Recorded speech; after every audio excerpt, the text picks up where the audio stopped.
main droite sur la tête et dis avec moi, Saint-Esprit, ouvre mon intelligence, ouvre ma compréhension, augmente ma compréhension et que ma foi grandisse et que ma vie vive le reflet de ma foi. Ouvre ma compréhension. Ouvre mon intelligence et que ma foi augmente. Ouvre mes yeux. Illumine les yeux de mon cœur. Que je vois la grandeur de Jésus. Que je vois la profondeur de Jésus. Amen. Nous allons prendre Genèse chapitre 12. Genèse chapitre 12. Et nous allons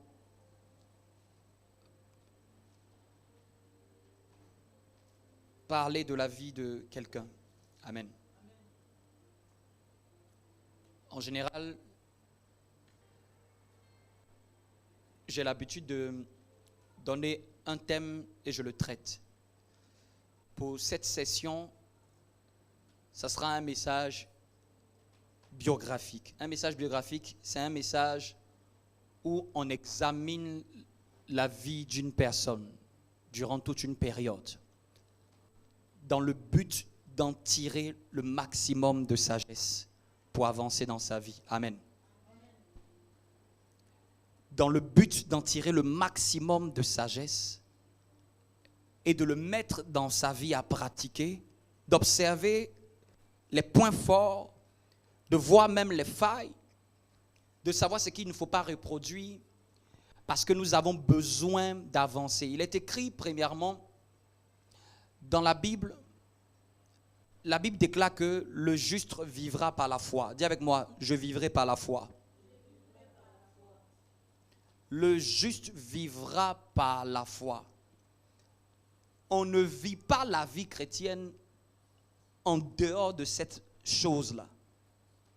La foi. C'est-à-dire, quand je parle de la foi, on vivra. Hier, je parlais à quelqu'un et je disais que même les païens ont la foi. Peut-être n'ont pas la foi en tout, mais ils ont la foi en quelque chose. Vous me comprenez? Parce que la foi, c'est, comme défini Hébreu, une ferme assurance de ce que j'espère. Donc c'est le fait que quelqu'un ait une assurance en quelque chose qu'il espère. Après maintenant, ça dépend sur quoi maintenant tu mets ton espérance. Vous me comprenez? Donc même si quelqu'un te dit qu'il ne croit pas en Dieu, il faut lui dire que tu es croyant. S'il vit, il est croyant. Parce que ce qui nous fait nous lever tous les matins, je vais te dire que c'est la foi. Si quelqu'un n'a plus la foi, quel que soit le domaine, si quelqu'un n'a plus d'espérance, vous savez quoi? Il met fin à ses jours.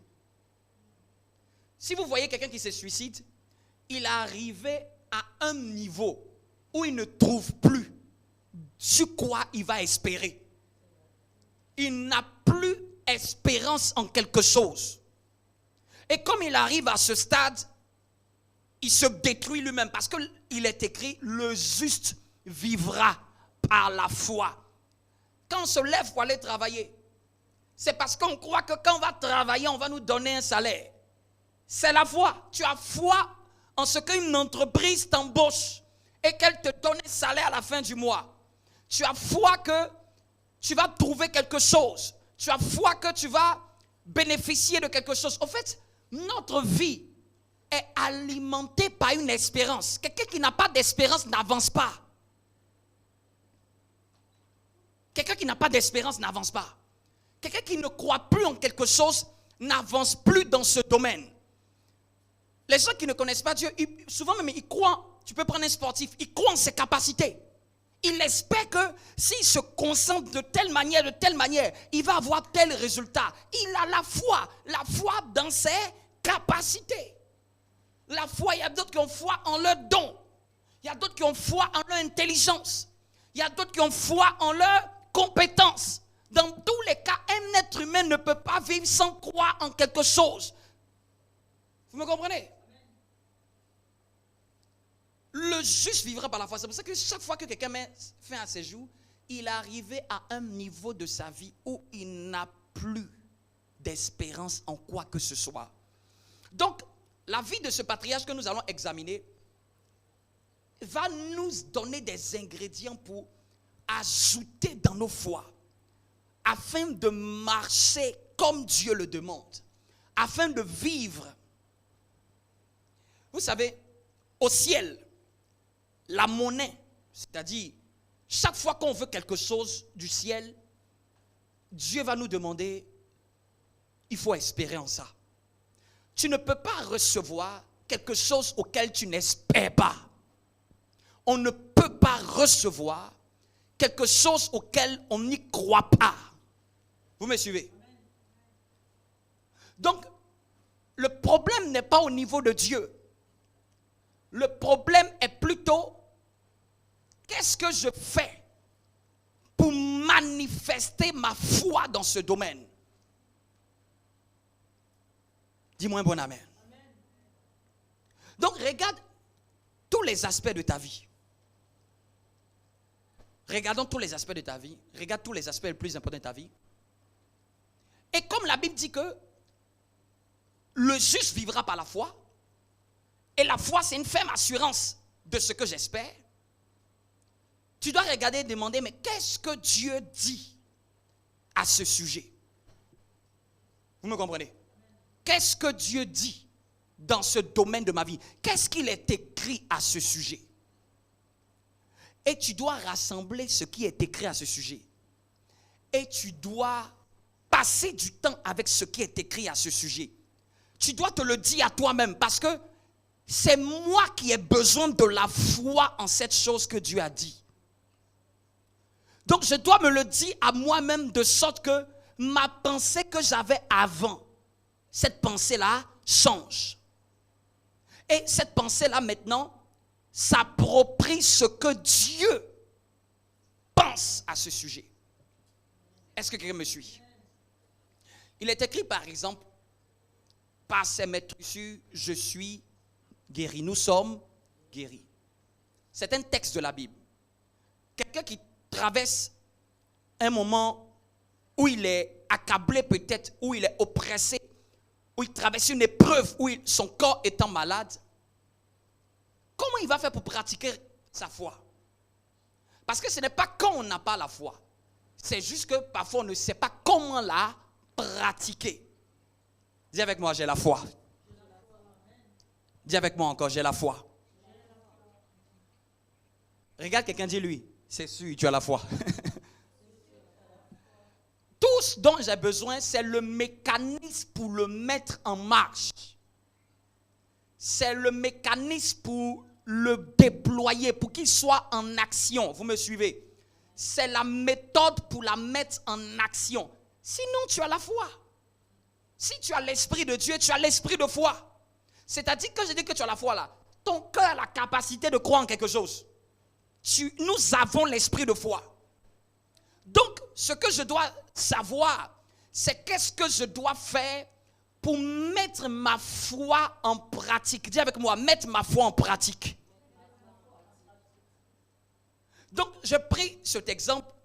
L'exemple dit, par ces maîtresses, nous sommes guéris. Par ces maîtresses, nous sommes guéris. Et je suis accablé peut-être par une épreuve où je suis malade. Amen. Qu'est-ce que je dois faire? Je dois savoir qu'est-ce que Dieu dit concernant la maladie. Amen. Donc quand je fouille, c'est là que tu fouilles la Bible pour trouver, parce que la Bible souvent c'est comme une boîte à médicaments. Il faut trouver le verset qui va avec la circonstance, la situation de ce que tu vis ou traverses. Vous me suivez? Donc il y a deux manières de se comporter. Quelqu'un peut être malade et il peut être en train de pleurnicher. Seigneur, pourquoi je suis malade? Pourquoi tu permets ça? Il peut vivre ça et puis il peut être en train de stresser. Il peut être en train de s'inquiéter. Hier même, je lisais dans Proverbe. C'était dans Proverbe 12. Ou je crois, oui, 12, quand je lisais. Il est dit que l'être humain ne peut pas changer sa vie par ses inquiétudes. Si je reprends la bonne formulation comme c'est dit dans Proverbe, ça m'a marqué. Est-ce que tu me suis?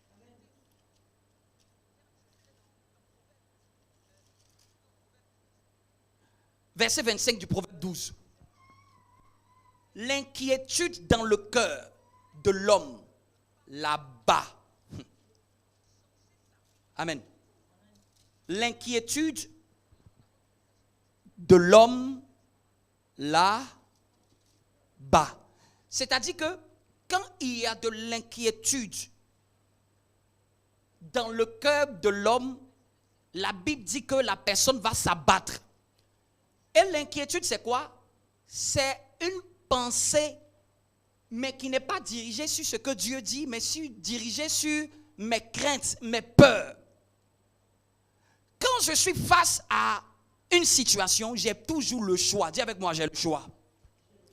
J'ai le choix de me plaindre, j'ai le choix de murmurer, j'ai le choix de m'inquiéter, mais dans tous les cas, les trois de ce que j'ai cité là ne changent rien à notre condition. Ou j'ai le choix de dire, mais que dit Dieu? Lorsque Josué sont allés à Canaan, quand ils ont vu les géants et ils sont revenus, les 12 espions sont allés à Canaan. Ils étaient 12. Ils sont allés espionner Canaan. Laissez-moi vous dire qu'ils sont venus, il y avait deux groupes. Il y avait un groupe de 10 et un groupe de 2. 12 personnes sont allées dans un lieu pour aller vérifier une terre que Dieu leur a promise. Vous imaginez, 12 personnes se lèvent. Ils vont dans un territoire que Dieu dit, je vous l'ai donné. Vous me comprenez? Ils y vont, ils reviennent, ils se séparent en deux groupes. Il y a un groupe qui dit que Dieu veut nous tuer. Oh, Dieu veut nous tuer. On a vu des géants. Ils vont nous écraser. On est comme des sauterelles. C'est fini pour nous. Dieu nous a abandonnés. 10 personnes parmi les 12 ont été pessimistes. 10 personnes parmi les 12 ont été défaitistes. 10 personnes parmi les 12 ont été incrédules. 10 personnes parmi les 12 ont préféré croire que ça ne va pas marcher. Vous me comprenez? C'est pour ça que je dis que tout le monde a la foi. Ça dépend maintenant de la foi en quoi? 10 personnes parmi les espions ont dit que Dieu va nous abandonner. On regardait la taille des événements et on dit que la taille est plus grande que nous. Ils ont dit même que nous étions comme des sauterelles. Mais il y a 2 personnes parmi les mêmes, c'est-à-dire c'était le même voyage, c'était la même église, c'était le même territoire où ils sont allés. Mais vous regardez, qu'est-ce qui a changé? C'est la mentalité. Comment j'ai fait face à ça? C'était les mêmes paramètres. Il n'y avait rien qui a changé. C'était les mêmes géants qui étaient sur le territoire. Mais Josué et Caleb ont dit, ce pays, c'est vrai qu'on a vu des géants, mais on peut le prendre. Vous voyez? Dieu était le même. Le territoire était le même. Les obstacles sur le territoire étaient les mêmes. Mais c'est quoi la mentalité? Dis à ton voisin, tu veux quelle mentalité? La mentalité de vainqueur ou la mentalité de défaitiste? Je vous dis, si vous êtes défaitiste, vous allez abandonner. Si vous êtes, comment on appelle ça? Vous n'y croyez pas, ça ne va pas marcher. Ceux auxquels je n'y crois pas, je ne peux pas y avancer dedans. Pour avancer, l'être humain a besoin de croire. L'être humain a besoin de croire que ça va marcher. Si vous êtes quelqu'un, une personne qui vous arrêtez au premier obstacle, c'est que vous allez vous arrêter là où vous êtes. Amen. Parce que l'obstacle n'est pas le problème, c'est la mentalité de foi de la personne. Dis avec moi, à ton voisin, dis-lui, tu as quelle mentalité face aux événements? Donc on peut être ici, on finit de prêcher, tu rentres à la maison. C'est ta mentalité. Comment tu fais face aux événements? Comment tu fais face aux montagnes? Comment tu fais face aux Goliaths? Comment tu fais face aux épreuves? Comment tu fais face? L'instrumental, s'il te plaît. Comment tu fais face à ça? Amen. Comment tu fais face à ça? Donc, c'est une question de mentalité de foi. Dieu à ton voisin, tu crois en quelque chose. Maintenant, ça dépend de quoi tu crois. Est-ce que tu crois que ça va marcher ou est-ce que tu crois que ça ne va pas marcher? Est-ce que tu crois que Dieu est avec toi ou est-ce que tu crois que Dieu t'a abandonné? Est-ce que tu crois que Dieu va faire? Est-ce que tu crois ce que Dieu a dit? Est-ce que tu te dis ce que Dieu a dit ou est-ce que tu te dis ce que toi-même tes problèmes te disent? Ça dépend de ce qu'on se dit. Parce que ça sera confronté à nous tous. Tous les jours, il y a un combat dans notre tête. Le combat qui veut nous dire, Dieu n'est pas dedans. Ça ne va pas marcher. Et la voix qui nous dit, qu'est-ce que Dieu a dit? C'est là que savoir ce que Dieu a dit et se le dit à soi-même.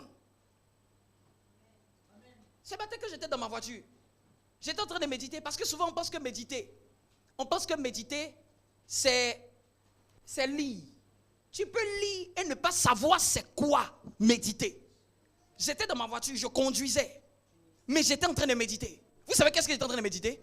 J'étais en train de méditer un texte, Philippiens 4.8. Philippiens 4.8 dit, je puis tout par celui qui me fortifie. Et j'étais en train de jongler entre méditer sur Philippiens 4.8 et Marc 9.23. Je conduisais, mais je méditais. Vous savez comment je méditais? J'étais en train de me le dire à moi-même. Je puis tout par celui qui me fortifie. Marc 9.23, c'est tout est possible à celui qui croit. J'étais en train de me le dire. Quand j'étais en train de me le dire, ma foi commençait à devenir forte. Amen. J'étais en train de me le dire. Je n'avais pas besoin de sentir. Je me le disais. Tout est possible à celui qui croit. Je puis tout par celui qui me fortifie. Tout est possible à celui qui croit. Maintenant, je vais te poser la question. Quel est l'objet, quel est le verset que tu médites le plus? Quel est le verset que tu repasses le plus dans ta tête par rapport à ta situation? Vous voyez? C'est ça le problème. C'est pas que tu ne connais pas les versets, mais tu n'as pas fait de ce verset-là comme un CD que tu vas jouer en boucle dans ta tête, que tu vas mettre ça comme une répétition pour que ta foi attrape ce verset, pour que ta foi prenne ce verset, pour que ta foi dise c'est ça que nous croyons, pour que même quand tu dors, tu rêves à ce que tu as pensé, tu rêves à ce que tu t'es dit toi-même. Qu'est-ce que tu penses? Il te sera fait selon ce que tu penses. C'est une vérité importante ce que je dis. Parce que la vie, il y a des combats. La vie, il y a des épreuves. La vie, il y a des montagnes. Ce n'est pas les montagnes le problème, mais c'est ce que tu te dis dans ta tête. Et je vous ai déjà dit que même les scientifiques disent que la vie, c'est 90% du mental. 90% dépend de ce que tu te dis dans ta tête, ce que tu crois. Quand les scientifiques disent que 90% du mental, ils sont en train de confirmer que la vie là, c'est ce que tu crois dans ta tête. C'est ce que tu crois dans ta tête. Et le reste là, ce sont les actions qui accompagnent ce que tu crois. La vie même nous confirme que l'être humain là, il vit selon ce qu'il pense le plus souvent. Qu'est-ce que tu crois? Regarde à quelqu'un. Dis-lui, qu'est-ce que tu crois même? Sur toi-même, tu crois quoi? Est-ce que tu as des versets que tu te dis de manière expresse? Tu te le dis volontairement. Tu te les accapares volontairement. Tu les avales comme des cachets. Parfois, on sait prendre les comprimés, mais on ne sait pas prendre les versets comme des comprimés. Amen.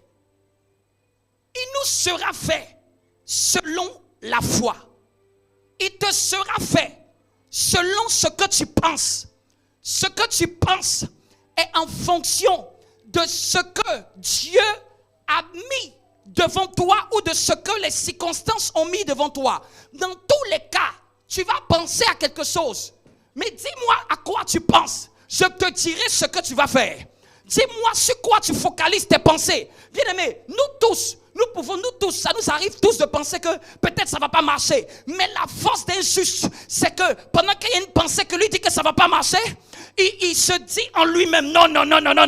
Les bontés de l'Éternel ne sont pas épuisées. il se dit autre chose. Jérémie pouvait dire, voici ce que je vais repasser en mon cœur. Il parlait de sa douleur, il parlait de ses peines, il parlait de ses malheurs. Il savait qu'il avait traversé des difficultés, mais il a décidé de ne pas penser à ces difficultés. Il a décidé de penser à quelque chose de grand, quelque chose qui est sur Dieu. Tu penses sur quelque chose que Dieu a dit, ou est-ce que tu penses sur ce que le monde a dit? Tu penses à quoi? C'est à ça que c'est les versets. Il y a des versets qui sont trop stratégiques que tu ne peux pas. Tu ne peux pas te les refuser de ne pas te les répéter. Moi, je vous ai donné pour moi. Maintenant, moi, je te pose à toi. C'est quoi tes versets qui font que tu as la tête haute? C'est quoi tes versets? Je vous ai donné les miens, non, n'est-ce pas? Je vous ai donné, moi, mes versets forts. Mes versets favoris. Quels sont tes versets favoris? Quel est le verset que tu joues le plus dans ta tête, dans ta mentalité, dans ta pensée? Qu'est-ce que tu te dis à toi-même? Le vrai sens de méditer, c'est plus profond que lire. Méditer, c'est ruminer quelque chose. Qu'est-ce que tu rumines en toi? Qu'est-ce que nous ruminons? Il nous sera fait. Tu ne peux pas penser que tout est possible à celui qui croit et avoir une mentalité, des actions défaitistes. C'est impossible. L'homme est en fonction de ce qu'il pense le plus. Est-ce que quelqu'un me suit? Dis à ton voisin, à cette circonstance-là, c'est quoi tu te dis le plus comme verset dans ta tête? Ce qui est écrit ici, là, ce qui est écrit dans la Bible, là, dans la Bible, ça ne change pas quelqu'un. Ça ne change pas quelqu'un. C'est ce qui est écrit ici. C'est quand ce qui est écrit ici vient là. Viens là. Vous me suivez? C'est quand ce qui est écrit ici, ça quitte ici. Ça vient là. Ça s'écrit sur les tables de ton cœur. Amen. Et puis tu es là comme ça. Ta bouche remue. Ou dans ta tête, tu te dis quelque chose. Vous savez, c'est un exercice que je vous encourage à pratiquer. Tu peux de manière pratique, vous dites de manière pratique. Trouve un verset et puis dis-toi, j'aime le dire ça autant de fois chaque jour. Tu peux dire que non, j'aime le dire au moins 30 fois. Pendant que tu es dans le train ou dans la voiture, tu te le répètes. Mais c'est un verset qui te parle par rapport à un domaine de ta vie où tu veux voir ce verset-là s'appliquer. Vous savez, ce n'est qu'une question de temps quand tu arroses une plante. À un moment, la graine qui est à l'intérieur, à un moment, elle va casser le sol. Et à un moment, la feuille va sortir. Les versets sont comme des graines. Et ton cœur, c'est le champ de Dieu. Quand tu te dis à chaque fois, je puis tout par celui qui me fortifie. Bien aimé, à un moment, il y a une force qui vient de toi. À un moment, il y a une énergie qui vient de toi. À un moment, il y a une capacité qui vient de toi. Tu ne sais pas d'où elle vient, mais elle vient de la parole que tu t'es répétée. Ce verset-là, je l'aime tellement que même dans mon téléphone, quand je clique, c'est le premier verset qui s'affiche. Toi, c'est quoi le verset que tu te dis le plus dans ton cœur à cette saison? Moi, peut-être c'est ce que je me dis à cette saison, mais ce n'est pas peut-être le tien. Parce que tu peux lire, et puis tu as fini de lire. Jésus passa ici, Jésus passa par là, amen, et tu dors. Et puis dans ta tête, tu médites autre chose. Tu médites tes inquiétudes. Tu médites comment je vais faire. Non. Donc on lit, mais on médite la mauvaise chose. On lit la Bible parfois, mais on médite la mauvaise pensée. Parce que c'est sur quoi tu mets plus ton idée. Tu mets plus ton attention sur quoi? Tu penses le plus à quoi? Tu vas savoir ce que tu médites. Vous voulez savoir ce que vous avez médité cette semaine? Regardez ce sur quoi vous allez penser le plus. C'est ça que vous avez médité cette semaine. Ça va même influencer même vos rêves. Vous rêvez en fonction de ce que vous méditez. Oui. Sur cette semaine-là, pose-toi la question. J'ai pensé plus à quoi cette semaine même? C'était quoi qui me tracassait le plus? Au fait, c'est ça qui était ton énergie de méditation. Donc la plupart du temps, on sait méditer, mais on est champion pour méditer négativement. S'inquiéter, c'est méditer négativement. C'est méditer dans le mauvais sens. C'est avoir la foi, mais de manière contraire. Parce que je suis en train de Je te mets morfonde. Et puis la plupart du temps, tu ne peux pas t'inquiéter et être en bon état mental. Tu vas être forcément découragé ce jour-là. On a dit, hein, l'inquiétude dans le cœur de l'homme, ça fait quoi? Ça l'abat. Un scientifique a dit, si tu vois quelqu'un qui est découragé, ne priez pas pour lui pour qu'il soit encouragé. Demandez-lui. Tu peux prier pendant des années. Seigneur, je prie qu'il soit encouragé. Mais je vous dis, c'est beaucoup plus mental que prière. Il faut lui demander, qu'est-ce que tu as fait pour être découragé? Tu as dû méditer sur quelque chose. Tu as dû penser, tu as dû te mettre dans une posture. Même les scientifiques disent que tu vois, quand tu veux te mettre dans une forme de découragement, tu vas changer la mélodie que tu écoutes. Tu vas changer ce que tu regardes pour que ça crée les conditions pour que ça te mette dans un autre état. Donc ce qu'on voit découragement là, ce n'est que la conséquence, ce n'est pas la cause. Je ne sais pas si vous me suivez. La cause c'était qu'est-ce que tu as écouté?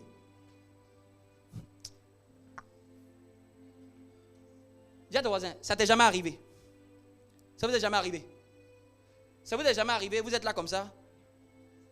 La musique que vous allez utiliser, bizarrement, vous choisissez une musique où la manière dont ça chante là, c'est triste. Vous savez quoi? Vous êtes en train de vouloir méditer quelque chose. Ça vous est jamais arrivé? Tu fais exprès d'écouter, même si c'est une chanson de Dieu, hein, mais tu fais exprès de choisir cette cadence là. Vous savez pourquoi? Parce que tu veux te mettre dans les conditions pour pleurer. Peut-être vous, ça vous est jamais arrivé. C'est que vous n'êtes pas sur la terre. Moi-même là, ça m'est déjà arrivé. Je m'en vais sélectionner une chanson. Je cherche la chanson là. Je n'ai pas l'habitude de l'écouter, mais bizarrement, c'est quand ce jour-là, la pensée de découragement là veut arriver là. Bizarrement là, cette chanson là ressort. Quand je vais la mettre, vous savez quoi? Je veux me mettre dans les conditions. Au fait, le découragement n'est pas venu, hein. Mais je sais que pour être découragé, on est très fort. Il faut que je fasse une recette. Je ne sais pas si vous comprenez ça. De même, pour être fort, il faut une recette. Donc nous, on est très fort, hein? On connaît la recette. On sait que c'est une musique dont la mélodie est triste. On sait que ce jour-là, il ne faut pas que je regarde quelque chose de joyeux. Si peut-être il y a les enfants, tu as dit, c'est-à-dire que je vais créer mon atmosphère. Et quand je finis tout ça, je me mets à pleurer à chaudes larmes. Seigneur, je me mets à pleurer à chaudes larmes. Au fait, c'est moi-même qui ai provoqué ça. Vous voyez comment on est très fort pour faire notre propre état. Vous me comprenez? Amen. Ce que je vous dis là, ça vous parle ou ça vous parle pas? Peut-être si tu n'as pas fait, moi j'ai déjà fait ça. J'ai déjà fait ça où je crée mon environnement pour être triste. L'être humain sait comment il fait pour qu'il puisse aller bien.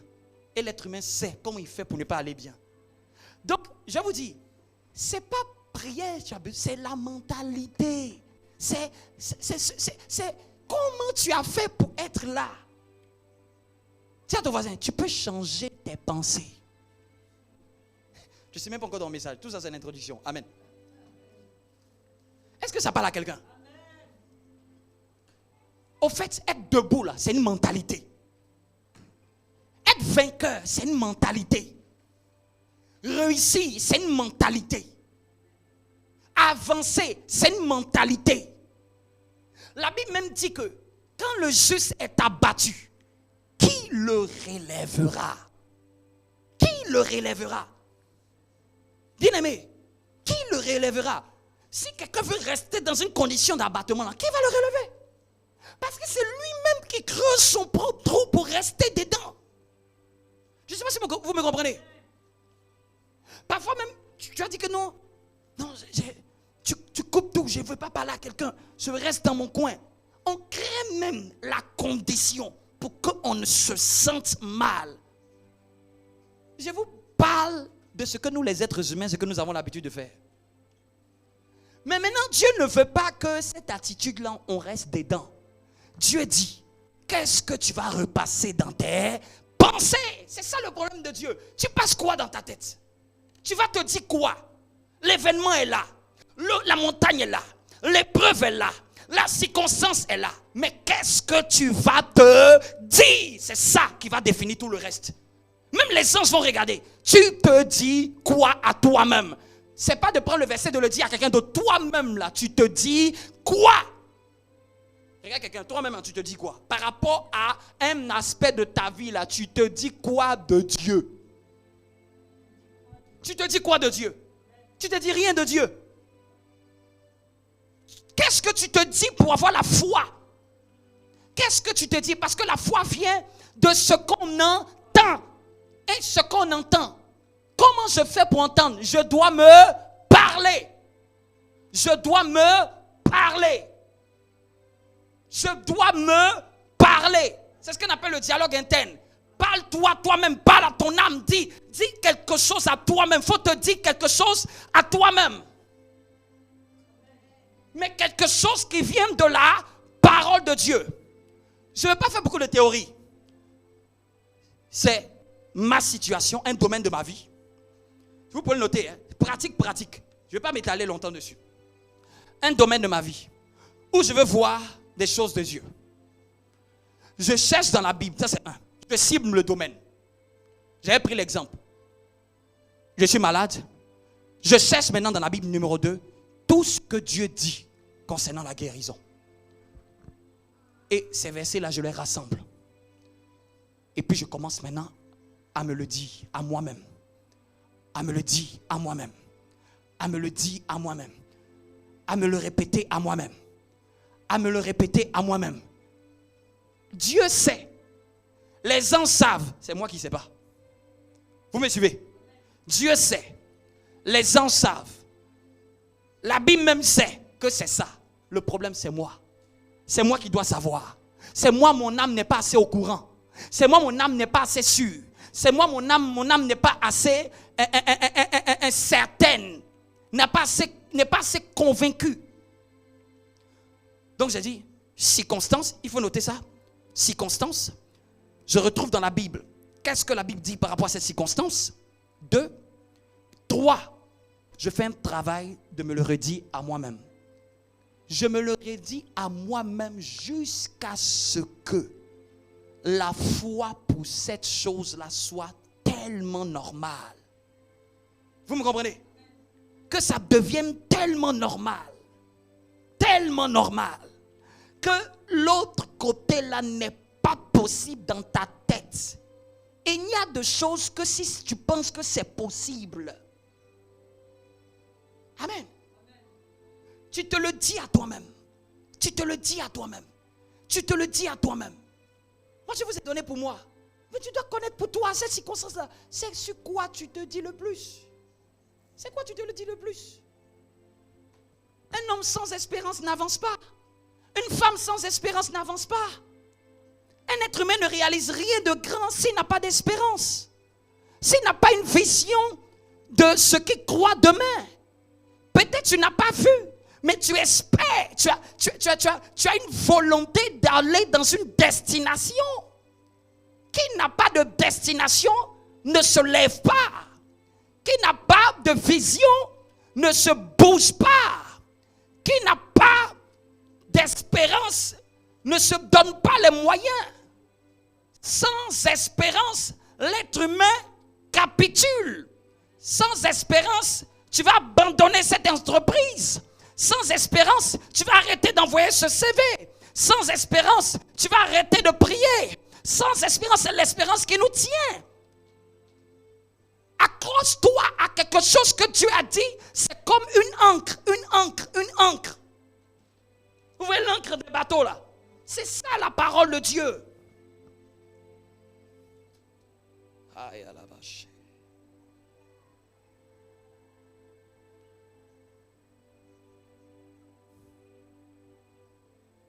Sikata la vache.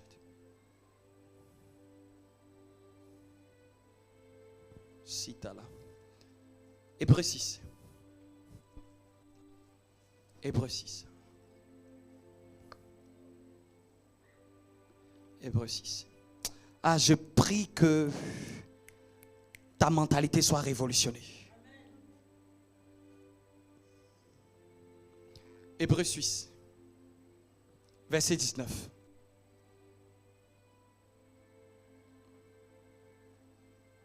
Si tu vois quelqu'un accomplir quelque chose, c'est quelqu'un qui a foi en ce qu'il fait. Personne n'accomplit quelque chose sans avoir foi en ce qu'il fait. Souvent même s'il te dit ce en quoi il croit, toi tu vas dire qu'il est fou. Mais c'est sa foi, il croit en ça. Il croit que c'est possible. Même les plus grands entrepreneurs, souvent on leur dit qu'ils sont fous. Parce qu'ils croient en quelque chose que les autres n'y croient pas.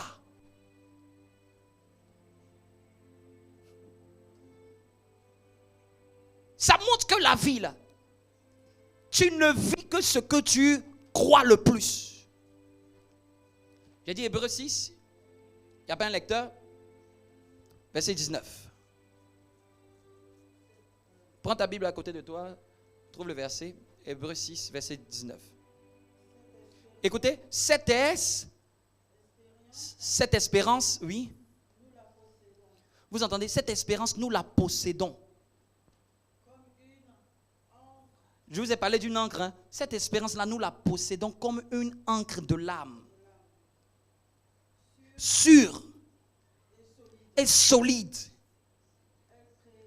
Elle pénètre. Elle pénètre au-delà du voile. Donc, on a une espérance. Dieu dit que cette espérance-là, on la possède. On la possède de telle sorte qu'elle est comme l'encre de notre âme. Et elle pénètre jusqu'au-delà du voile. C'est-à-dire qu'on est sur la terre. Mais l'espérance là est imagée comme l'encre d'un bateau qui quitte notre âme et qui s'accroche à ce que Dieu est en haut. Et c'est ça que nous tirons et que nous avançons avec. C'est ça l'espérance. C'est s'accrocher à quelque chose.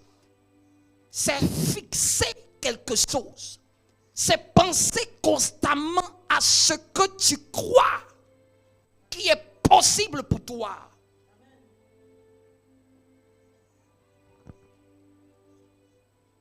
C'est pour ça que j'ai dit on regarde la vie de ce patriarche qu'on va examiner pendant un moment. On avait dit Genèse chapitre 12. Je lis rapidement pour gagner du temps. Vous connaissez. Et vous pouvez même faire cette relecture de sa vie. L'un des premiers patriarches par lequel est venue la promesse. Amen. Est venue la promesse. J'ouvre une petite parenthèse. Ça, c'est pour votre culture. Hein? Je vais lire le verset premier. Genèse 12, verset premier. Mais vous pouvez, c'est la vie d'Abraham. On va s'attarder sur certaines parties marquantes durant les périodes des messages. Pour votre petite culture biblique, la Bible est découpée en 7 temps. La Bible, 7 temps. Quand je dis temps, c'est qu'il faut connaître en fonction de là où tu prends, c'était à quel temps. Quand quelqu'un ne comprend pas le temps dans lequel une partie de la Bible se trouve, il peut très mal interpréter la Bible. C'est comme si tu es au temps de De Gaulle et tu veux voir certaines choses qui sont faites à De Gaulle et tu veux l'appliquer maintenant en 2025. Il y a certaines choses qui sont faites au temps de De Gaulle, c'était au temps de De Gaulle. Il y a certaines choses qui sont faites au temps de De Gaulle qui sont jusqu'à aujourd'hui. Vous me comprenez? Et il y a certaines choses qui ont changé depuis son temps jusqu'à maintenant. Vous me comprenez? Donc, quand tu veux mieux avoir une perception de la Bible, il faut te demander toujours, je suis à quel temps? C'était à quelle période? Parce que chaque période de la Bible n'avait pas la même législation en vigueur. Et c'est ce qui fait que ça donne une confusion dans beaucoup de gens quand ils prennent la Bible. C'est pour ça que toute personne qui n'a pas fait de bonnes études bibliques, il n'est pas réputé pour pouvoir bien expliquer la Bible. Parce qu'il peut nous induire tous à l'erreur. Même de manière innocente, il peut nous induire à l'erreur. Vous me comprenez? Le premier temps de la Bible, ça tu peux noter pour ta culture. Ça c'est juste une parenthèse pour ta culture. Le premier temps de la Bible, c'est le temps de Adam et Ève avant le péché. C'est un temps. Et ce temps-là, théologiquement, on l'appelle le temps de l'innocence. Ça, note-le, ça te suit à vie. Même quand tu vas voir quelqu'un interpréter la Bible, il faut lui dire attention, tu es dans ce temps-là. Fais attention à tout ce que tu prends dedans. Parce que si tout ce que tu prends dedans, tu le fais de ça une norme universelle, en fonction du temps dans lequel tu te trouves, tu peux nous induire en erreur. Même si tu étais de bonne volonté. Vous me suivez? Le premier temps, c'est le temps avant la chute. Avant la chute. Ce temps est appelé le temps de l'innocence. C'est le temps où Adam et Ève ne connaissaient pas encore le péché. Ce qui s'est passé là-bas, vous êtes sûr que c'est la même vie qui se passe maintenant? Ce n'est pas la même. Vous me comprenez? C'était un temps qu'ils avaient. Ils n'avaient pas encore connu le péché. Quand on n'avait pas encore connu le péché, il y a certaines choses qui n'y étaient pas. Vous me comprenez? Vous me comprenez? Je vais avancer rapidement dessus. Et puis je vais comprendre. Le deuxième temps est appelé le temps de la conscience. C'est le temps après la chute. Adam et Ève viennent de pécher. Quand Adam et Ève viennent de pécher, c'est inauguré automatiquement une autre saison. Dieu même a donné même des malédictions. Il a distribué des malédictions. Jusqu'à aujourd'hui, ce qu'il a dit là, tu mangeras le yeux de ton front là. Jusqu'à aujourd'hui, ça suit. Avant le péché, Dieu n'a pas dit que l'homme mangera la sueur de son front. Mais c'est après le péché que cette loi-là est venue. Vous me comprenez? Ça s'appelle le temps de la conscience. Vous me comprenez? Après cette période-là, donc premier temps, temps de l'innocence, c'est Adam et Ève avant la chute. Deuxième temps, temps de la conscience, Adam et Ève après le péché. Amen. Et de Adam et Ève jusqu'à Noé, c'est là que prend fin ce temps de conscience. Amen. Troisième temps, un temps un peu qui passe très vite. Souvent, je ne m'attarde pas dessus. Ça s'appelle le temps du gouvernement humain. C'est la période de Noé jusqu'à avant Abraham. Le temps du gouvernement humain. C'est là où les hommes ont géré eux-mêmes leur propre manière de vivre. C'est là même où il y a eu vous voyez, il y a eu, comment on appelle ça, la tour de Babel. C'est là où Dieu a fait une alliance avec Noé. C'est une autre saison. Dieu a dit, il ne va plus détruire la terre. Il va mettre un arc-en-ciel. Vous voyez un peu ce que je veux dire? Le temps de la conscience, c'est Adam et Ève jusqu'à Noé. Le temps du gouvernement humain où Dieu établit une nouvelle alliance, où il ne va plus détruire la terre. Il va laisser les hommes vivre sur la terre. C'est pour ça qu'on appelle ça gouvernement humain. Dieu laisse le gouvernement aux hommes. Amen. Noé jusqu'à Abraham. Gouvernement humain. Vous me comprenez? Donc, voilà, à chaque fois qu'il y a quelque chose, avant le péché a inauguré une autre saison.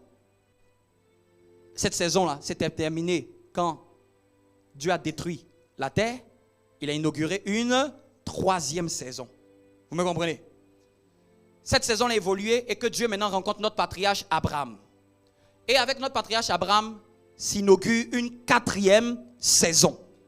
Ça s'appelle la saison de la promesse. C'est Abraham qu'on connaît très bien. Je te bénirai, je rendrai ton nom grand, toutes les familles de la terre. C'est ce qu'on appelle le temps de la promesse. Amen. Ça, garde-le bien, hein, c'est pour ta connaissance biblique. Le temps de la promesse. Abraham, Isaac, Jacob, jusqu'à ce que Israël est en captivité. Toute cette période-là, c'est le temps de la promesse. Quand Moïse arrive et que Dieu établit, vous voyez, à chaque fois que les temps changent, il y a toujours une alliance. Dieu établit une autre alliance avec son peuple Israël. Inaugure la 5e période. Le temps de la loi. Vous me comprenez? La Bible dit que la loi est venue par Moïse. Et la grâce et la vérité est venue par Jésus. Quand Jésus est arrivé, une 6e saison s'est inaugurée. La saison de la grâce et de la vérité. Pas abus de langage, on dit la grâce, mais c'est deux choses différentes. Peut-être en étude biblique, on pourra voir pourquoi la Bible appelle ça la grâce et la vérité. Ce n'est pas tant de la grâce, c'est le temps de la grâce et de la vérité. C'est la 6e saison. Le retour de Jésus va annoncer la 7e et dernière saison. La 6e, c'est la venue de Jésus. La grâce et la vérité. La grâce et la vérité. Et la septième, c'est au retour de Jésus. On l'appelle cette septième-là, un mot compliqué, mais c'est le règne millénium. Amen. Premièrement, le temps de l'innocence. Deuxièmement, le temps de la conscience. Troisièmement, le gouvernement humain avec Noé, l'alliance avec Noé. Quatrièmement, la promesse avec Abraham. Cinquièmement, la loi avec Moïse. Sixièmement, la grâce et la vérité avec Jésus. Et septièmement, le millénium au retour de Jésus. Amen. Le retour de Jésus. Tu peux marquer ça, le retour de Jésus. Le règne des 1000 ans. C'est à cette septième saison que prend fin toute l'œuvre de Dieu pour notre terre. Là. Je vous ai dit dimanche dernier que la terre va être récréée. La terre se récrée après la septième saison. Vous me comprenez? Donc, nous sommes dans la sixième. C'est très important. Quand quelqu'un prend la Bible, s'il ne sait pas que la Bible est divisée par 7 gouvernements, au fait, sans le savoir, même s'il a la bonne volonté, s'il ne fait pas attention sur certaines parties des Écritures, il peut nous induire dans l'erreur. Et même pour toi-même, si tu étudies la Bible, il faut prendre toujours le contexte de j'étais à quel temps ici. Amen. Est-ce que ce que j'étudie s'applique uniquement qu'en ce temps ou est-ce que ça continue dans l'autre temps? Quand ça continue, tu vois que ça se suit. Il y a certaines choses qui sont dans un temps qui continuent toujours dans un autre temps. Mais il y a certaines choses qui sont dans un temps qui ne continuent plus dans l'autre temps. Vous me comprenez? Par exemple, on dit œil pour œil, dent pour dent.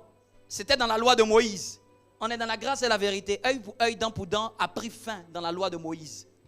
Dans la grâce et la vérité, ça n'existe plus. Vous me suivez? Par exemple, on dit que si quelqu'un a péché, on doit le frapper de mort. C'était dans la loi. Quelqu'un ouvre la Bible et dit, ah donc on doit frapper de mort les gens qui pêchent. Non, il ne comprend pas. Ça là, c'était dans le temps de la loi. Ce n'est plus dans le temps de la grâce. Il doit savoir ce qui est continuel et ce qui est temporaire. C'est pour ça que quelqu'un lit la Bible et dit, non mais il y a un temps là, Israël a tué beaucoup de gens. Mais c'était dans le temps. C'était pour le temps que c'était permis. Mais tu fais ça dans cette période-là, Dieu va dire que tu as péché. Vous me suivez? Et puis, j'explique encore. Quand moi j'analyse la Bible, je découvre que le temps de la grâce et de la vérité n'est que l'accomplissement du temps de la promesse. Et personnellement, je ne mets pas le temps d'Abraham dans l'ancienne alliance, parce que cette alliance n'est pas ancienne. Je ne sais pas si vous me comprenez. Je vais vous donner un verset. Galates. Est-ce que ça vous bénit? Amen.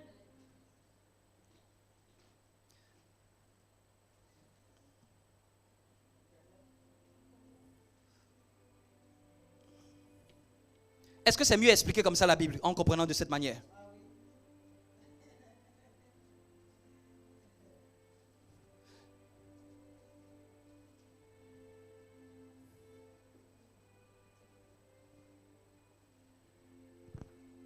Galates, je vais prendre rapidement.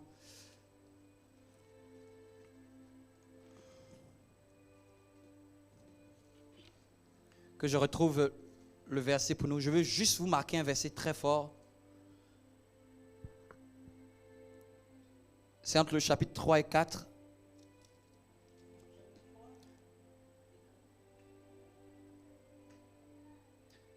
Chapitre 3, 29.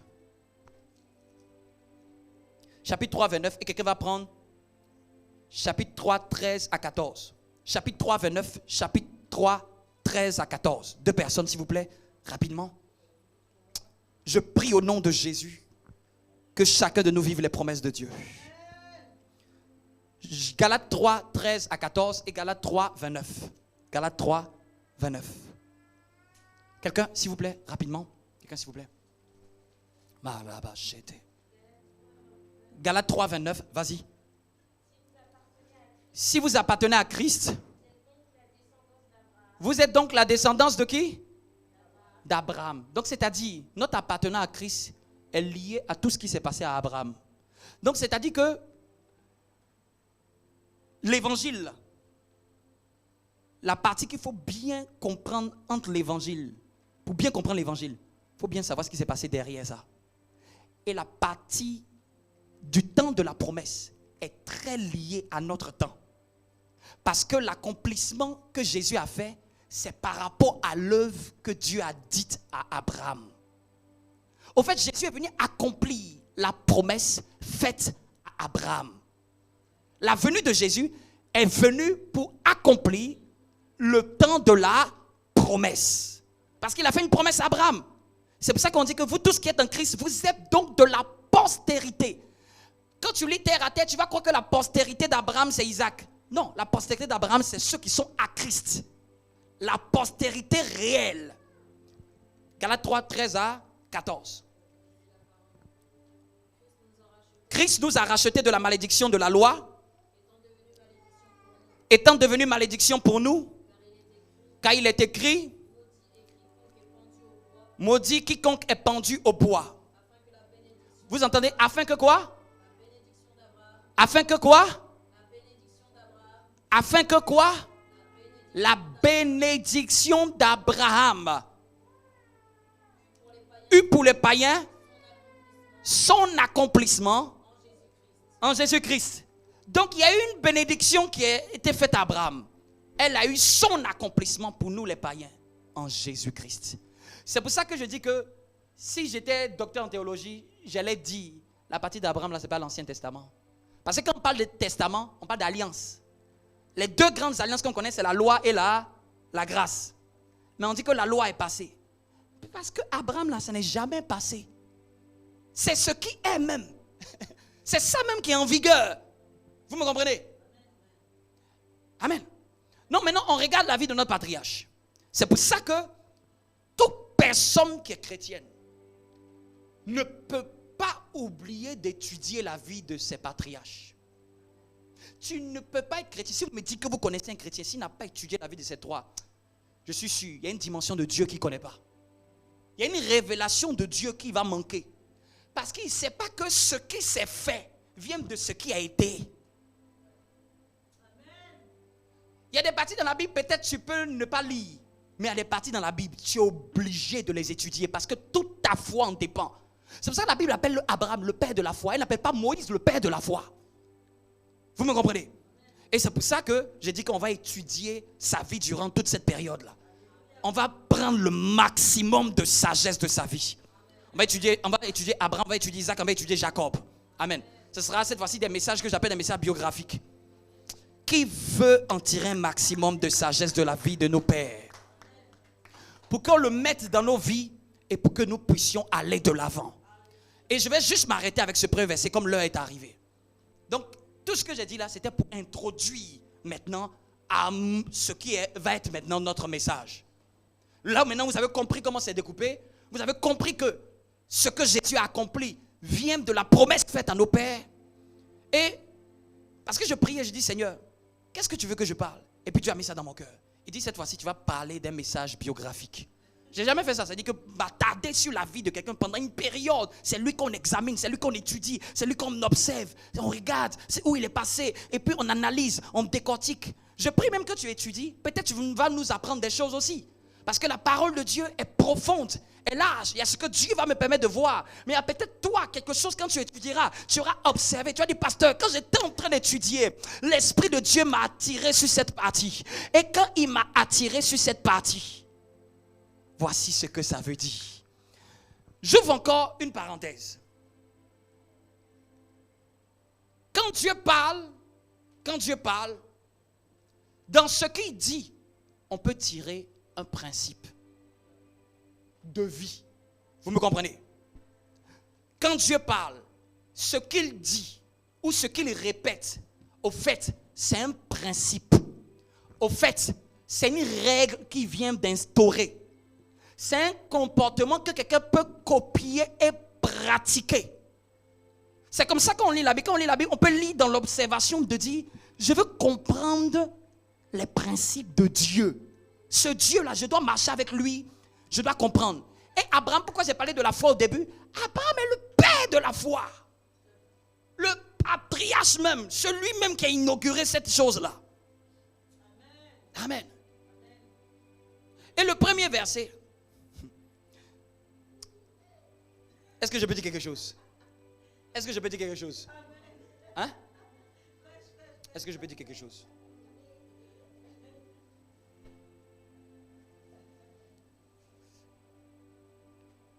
J'avais jamais fait attention. Mais quand on observe le changement de nom de Abraham à Abraham, plus tard, je vous emmènerai peut-être plus tard en détail. Sarah, Saraï, nous on lit en français. Le nom là, c'est pas écrit comme ça dans leur langue. Donc si je te demande, Abraham, quelle est la lettre qui s'est ajoutée dans son nom? C'est H. Et si je te demande Sarah, quelle est la lettre qui s'est ajoutée? Hein?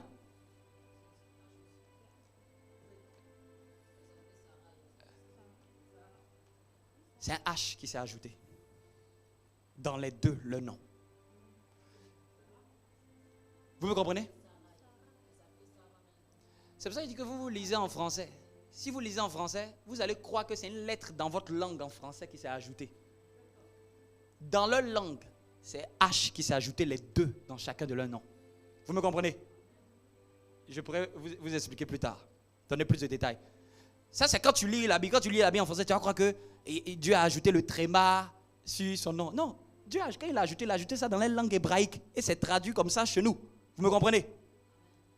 Mais en réalité, c'est un H qui a été ajouté. Et que veut dire le H? Pourquoi parmi toutes les lettres de l'alphabet, pourquoi c'est le H que Dieu a ajouté? Hein? Quand on demande même Dieu, Moïse a demandé le nom de Dieu. Quand on fait les lettres du tétragramme, c'est quoi les lettres du tétragramme qui déterminent le nom de Dieu? Hein? C'est quoi les 4 lettres du tétragramme?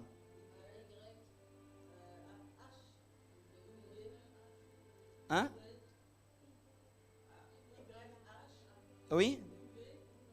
WH, n'est-ce pas? Le H, dans le sens de Dieu, sa image, ça signifie le souffle, l'esprit.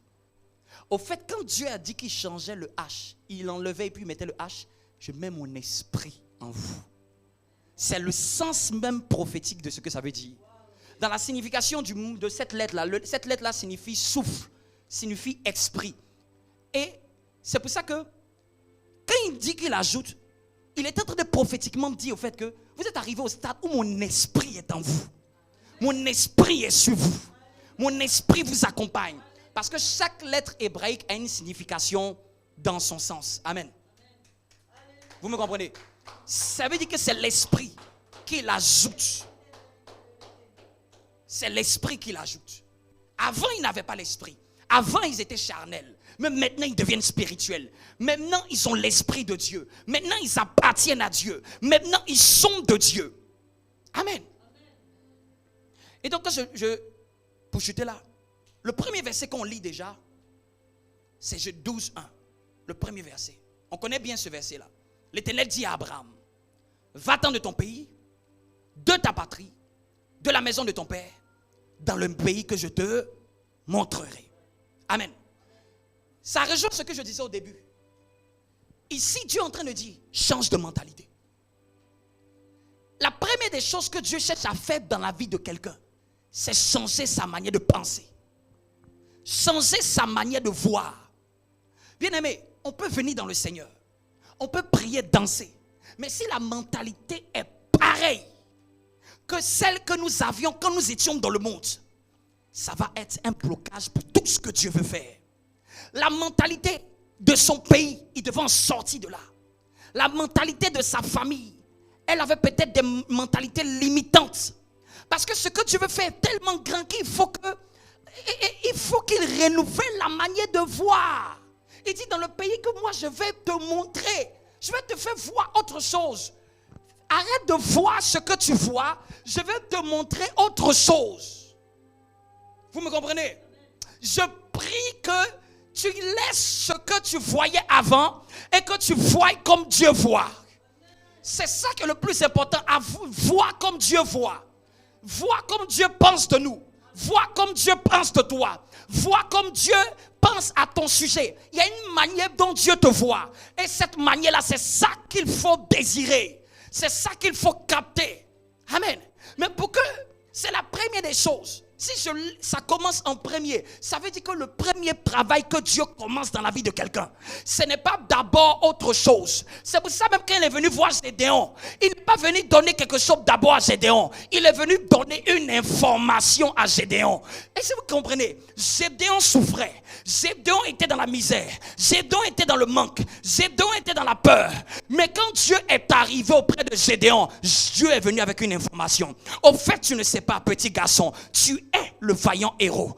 C'est là la toute bonne nouvelle avec laquelle la première des choses que Dieu a fait. Amen. Changer sa vision. Changer sa vision. Chez nous les hommes, c'est ça la chose que Dieu cherche à changer.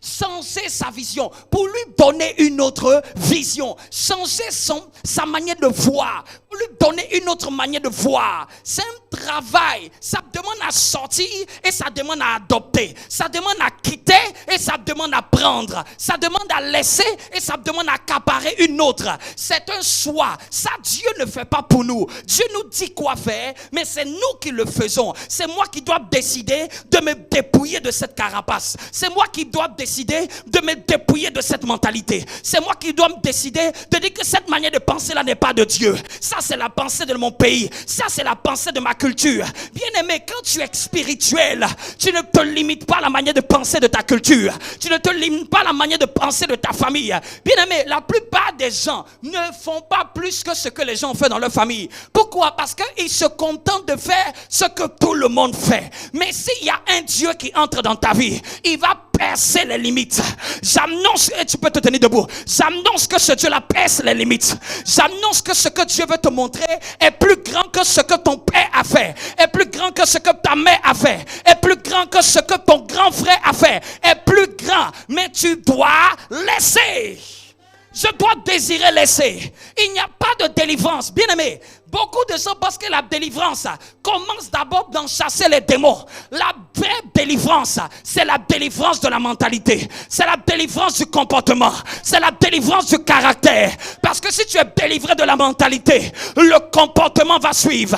Le caractère va suivre. La prière va suivre. Bien aimé, parfois on s'est vu faire arrêter des séances de prière de délivrance pour dire à la sœur, tu n'es pas obligé de subir les pensées des démons. On arrête la prière et on est obligé de faire un travail dans sa tête. Parce que le problème, quand il est mental, la prière ne peut plus faire grand chose. Il te sera fait selon tu penses. Il te sera fait selon tu crois.